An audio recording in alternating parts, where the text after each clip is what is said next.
What is good, YouTube? Quinn Wade coming to y'all with that instant basketball analysis on the Boston Celtics beating the New York Knicks in overtime, 119 to 117.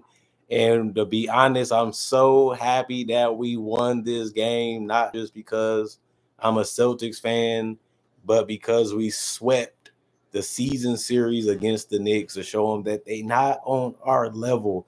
They're a great team, but not a championship team. We still in that championship tier with the Thunder, with the Cavaliers. One of us three most likely going to win that championship. And I still think the champion's going to go back to back. And the Celtics going to be the team that do it this year. The thing about it is we had a short rotation. We didn't play a lot of guys tonight, and we obviously didn't need to. We was able to stick it to the Knicks and actually stay in the game and make it tough and make it interesting on them. And they was able to do the same, but all that matters really is who wins the game and how they do it.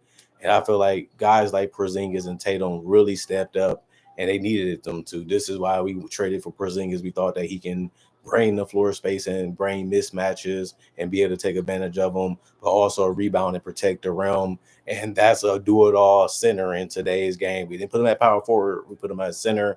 And we have guys that can create their own shot and also get shots for him and make it easier on them. And that's what makes us tough, is that we can throw out Horford, Luke Cornett, and Porzingis at bigs and also throw them at other players and slow them down or give them a challenge or even just guard them one-on-one so that way we don't have to help or double team or trap.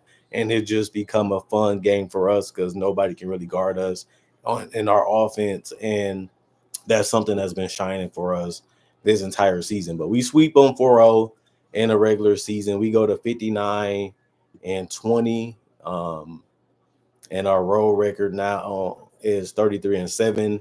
The Knicks go to 50 and 29 and 27 and 13 at home. That's obviously a great record too.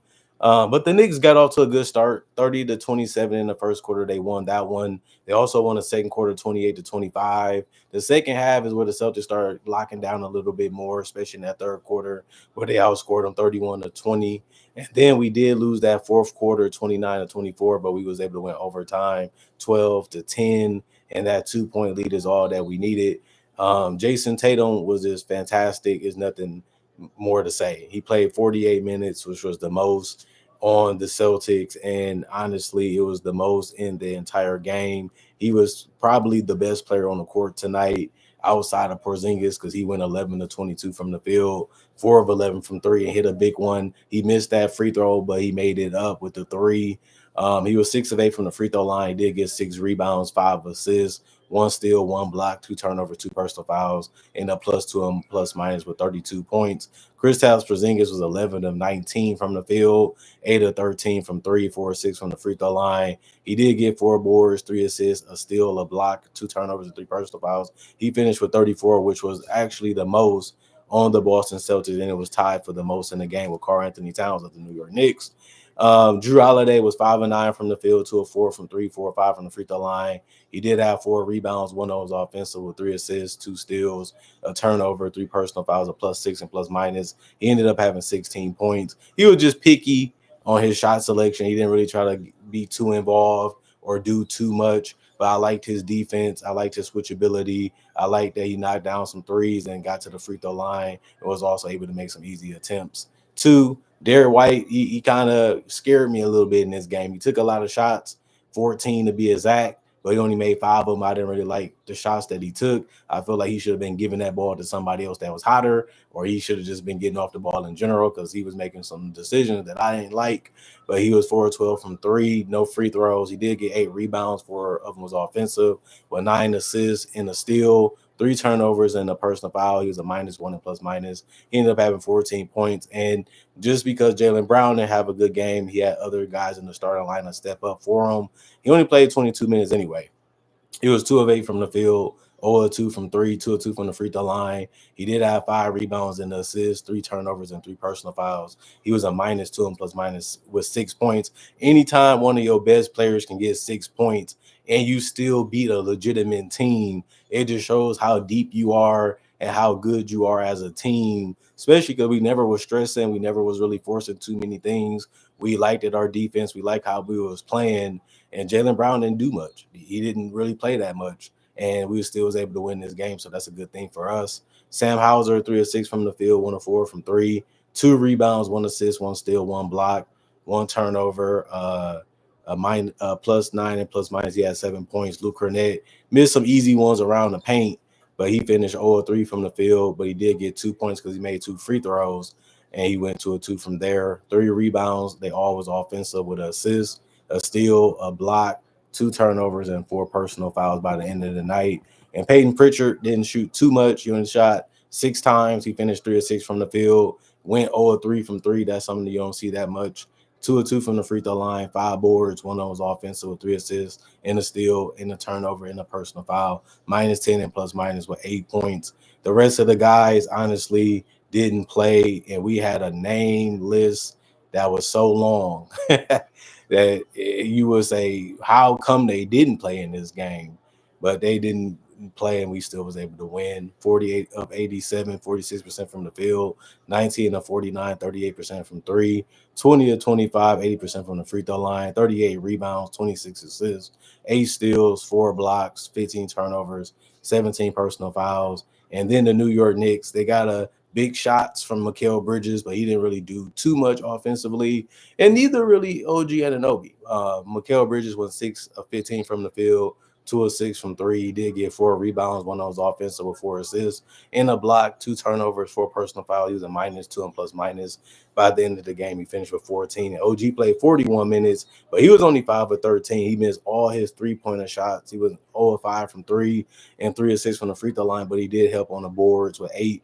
3 of them being offensive with an assist, 2 steals, and 2 blocks. He did get 4 turnovers with no personal fouls. To be able to play that type of defense and still get no personal fouls, that's really hard to do in 41 minutes because you do get tired and you do want to continue to compete, and fouls usually comes with that. But it didn't happen for him tonight, so that's good to see. If you're a Knicks fan, minus 7 plus minus with 13 points. Karl Anthony Towns has been an unstoppable force for the New York Knicks this year. 14 and 21 from the field, getting to the basket, rebounding, shooting threes. He was 1 of 3 from the 3-point line. He was 5 of 7 from the free throw line. He had 34 points and 14 rebounds. 2 of his rebounds were offensive with 2 assists and a steal and a block. He did also have 4 personal fouls. He was a plus 1 and plus minus.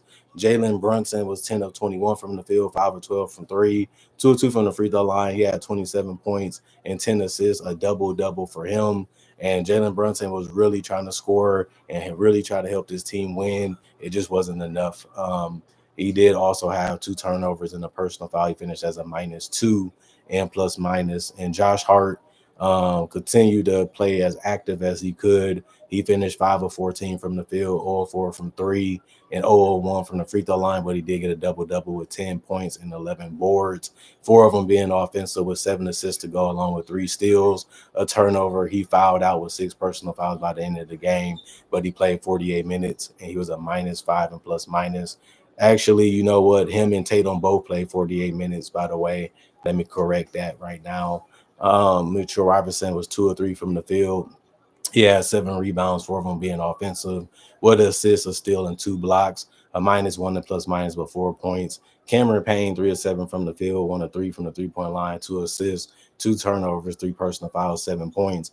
Miles McBride, 2 of 5 from the field, 1 of 4 from 3, 5 rebounds, 3 of them being offensive with assists and a steal, 3 personal foul, plus 3 and plus minus with 5 points. And Landry Shamet was able to knock down the 3 where he was 1 of 1 from the 3-point line, 1 of 2 from the field, 2 boards, plus 3 and plus minus with 3 points. And that was it from the bench. They had a solid performance, something that was needed. But the starters, as they always do for the Knicks, does the most, and they all was able to play 30 plus minutes. They almost all played 40 plus minutes, but a couple guys missed that, and the rest of the guys did not play. Coach's decision. There's some guys that have been playing lately that didn't get in the game tonight, but I guess they didn't need them. They didn't trust them enough, or they didn't feel like they could help them enough. So the coach made the decision for them not to get on the floor.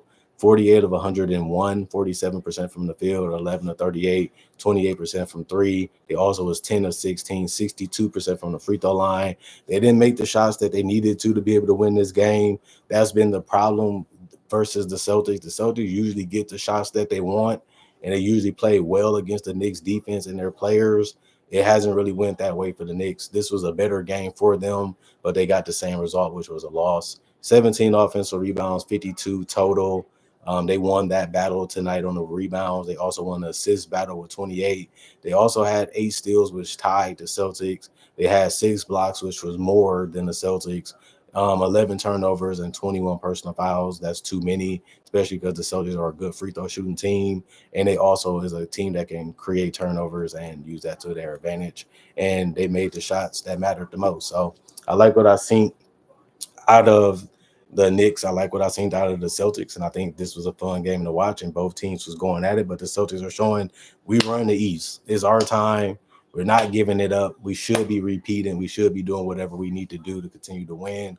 Um, the playoffs that I'm most excited to see in the first round probably going to all come from the West. I think the top of the East not gonna have that much trouble. I think the best one probably be the Knicks versus the Bucks if that ends up happening. You can also say Indiana versus the Detroit Pistons. That can be interesting because they match up and have similar type of players like Halliburton and K that holds the ball and do a lot of the decision making with shooting and spacing around them and guys that can create their own shot to a certain extent.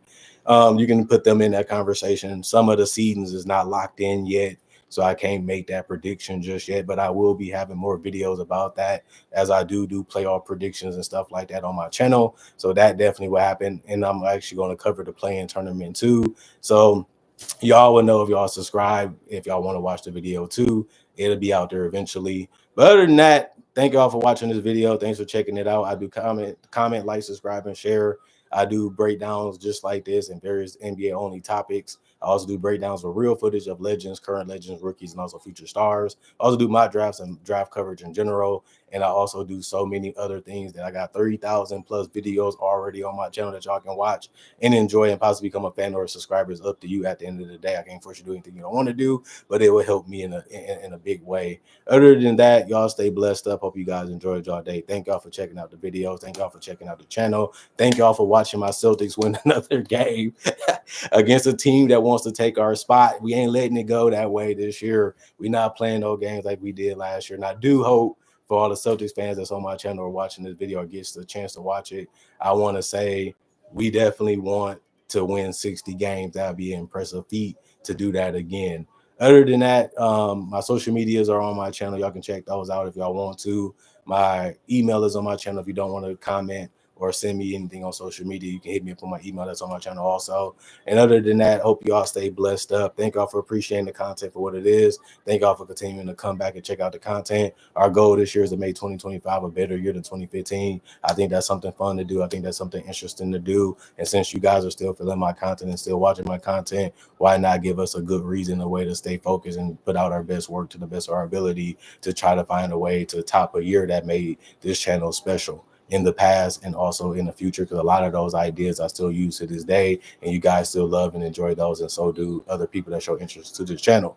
Other than that, I'm going for now. See you guys later today with more analysis, and peace out.